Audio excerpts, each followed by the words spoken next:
ఓం శ్రీ సూర్యదేవాయ నమః. సూర్యనారాయణమూర్తి యొక్క ఈ స్తోత్రాన్ని పఠిస్తే అనారోగ్యంతో ఉన్నవారు ఆరోగ్యవంతులవుతారు. సూర్యభగవానుడిని ఆదివారం నాడు ప్రార్థిస్తే ఆయనకు ఎంతో ప్రీతి.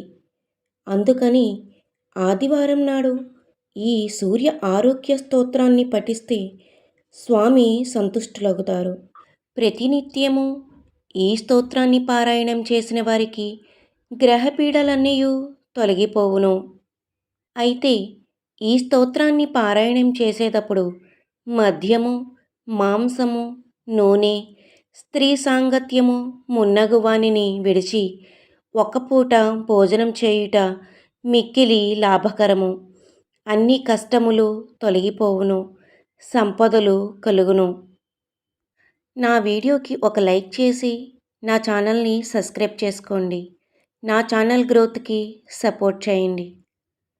శ్రీ సూర్య ఆరోగ్య స్తోత్రము. నమః సూర్యాయ నిత్యాయ రవయే కార్యభానవే భాస్కరాయ మతంగాయ మార్తాండాయ వివస్వతే ఆదిత్యాయాదిదేవాయ నమస్తే రశ్మిమాలినే దివాకరాయ దీప్తాయ అగ్నయే మిహిరాయ చ నమో గోపతయే నిత్యం దివాం చ పతయే నమః నమో ధాత్రే విధాత్రే చ ఆర్యమ్నే వరుణాయ చ పూష్ణే భగాయ మిత్రాయ పర్జన్యాయాంశవే నమః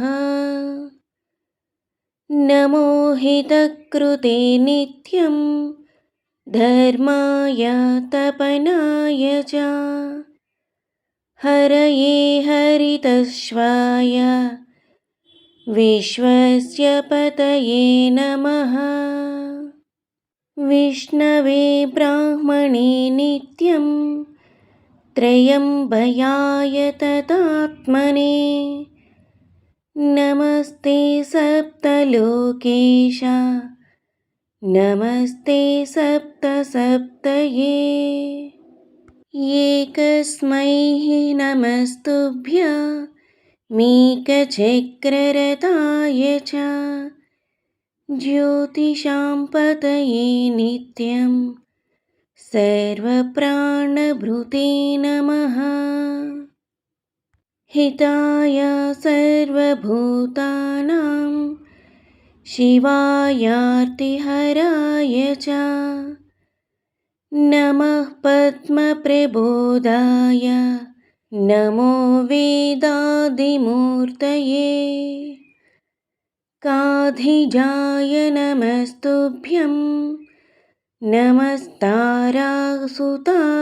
చ భీమజాయ నమస్తుభ్యం పావకాయ చ వై నమః धिषणाय नमो नित्यं नमः कृष्णाय नितधा नमोऽस्त्वदितिपुत्राय नमो लक्ष्याय नित्यशः एतन्यादित्यनामानि मया प्रोक्तानि वै पुरा आराधनाय देवस्य सर्वकामेषु सुव्रता इति श्री सूर्य आरोग्यस्तोत्रं सम्पूर्णम् आदित्याय विद्महे महाद्युतिकराय धीमहि तन्नो ఆదిత్యః ప్రచోదయాత్. నా వీడియో కనుక మీకు నచ్చినట్లయితే లైక్ చేయండి, షేర్ చేయండి, సబ్స్క్రైబ్ చేయండి. ఓం ఆదిత్యాయ నమః అని కామెంట్ చేయండి.